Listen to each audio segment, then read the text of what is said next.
What is up YouTube, and welcome back to this channel. So for those of you that have not seen this channel, I usually do FPS games such as Rust, Apex, or Warzone and things like this. I have never really done any sort of video for mobile game. However, I've been playing this game for quite some time at this point, and honestly, it's probably one of the best pay-to-win games in a sense. Now, the question for this video in particular is whether or not Whiteout Survival is essentially a good game for amateur people that are not going to spend money. And the answer to that is yes. Now, I'm going to break down to you the reason why you should essentially invest your time into Whiteout Survival. The number one key with this game is the community. The community is extremely positive based on all the other games that I've played. When it comes down to mobile games, it is one of the most positive communities I have met. So that's the biggest thing. The second is how fast it is and how easy it is for you to progress. Now, there is options for you to spend money into the game. Obviously, there's all these little tabs on the side. However, in order for you to progress and be successful with this game, you don't need to. You essentially just need to spend your time like any other game that you play. And that is really the key that attracted me to this game. This game in particular, or this server in particular, is roughly about 2 days old. It's a pretty decent progress so far, especially since the furnace maxes out at level 30. Considering the fact that I'm essentially playing for free, it is pretty easy to progress. I haven't been hit, even though I don't even have a bubble on. That's another thing too, is the community essentially believes in NAP and believes in helping one another. You really just want, when you first start this game, you want to be part of a alliance, some sort of NAP in a sense, somebody in particular that will help you grow as it goes.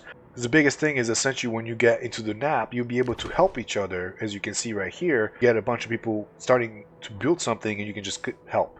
And that cuts a minute off their time when it comes down to building. That is probably the biggest thing that I really found positive about this game, is that there's not many things that go over an hour.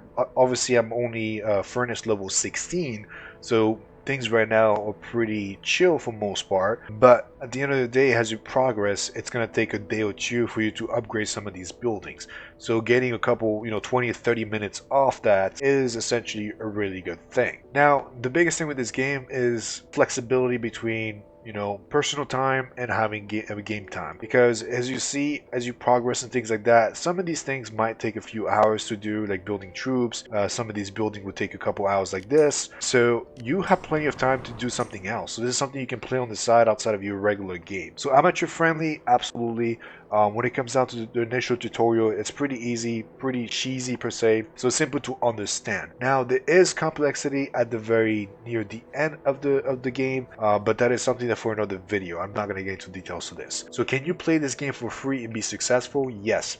I have spent about $10 so far this game. This is day 2 obviously, and I'm ranked 21 in the server. So there's some things that you can spend money that I believe is worth. This is not financial advice. This is just my personal opinion. But the biggest one for me was the extra march that cost me $3 or something like that. And then having the ability for me to just keep upgrading a second building, that's another $5. That's essentially really what I spent money on top of the research building, where I can research as many things I want for a period of time. So those are really the things that I have spent money on in this server. So you don't realistically need to spend $1,000 to begin with. As long as you start and be persistent, have a specific strategy to what you do, you'll be able to snowball. Now I'm going to do a strategic video down the road, but this is just an absolute beginner video on whether or not it's worth investing your time, not your money, into this game, and whether or not it is something that you can play for free. The answer to that is definitely yes. If you enjoyed this video, thank you so much. Don't forget to hit the thumbs up. I will most likely do more videos about this, just so you guys,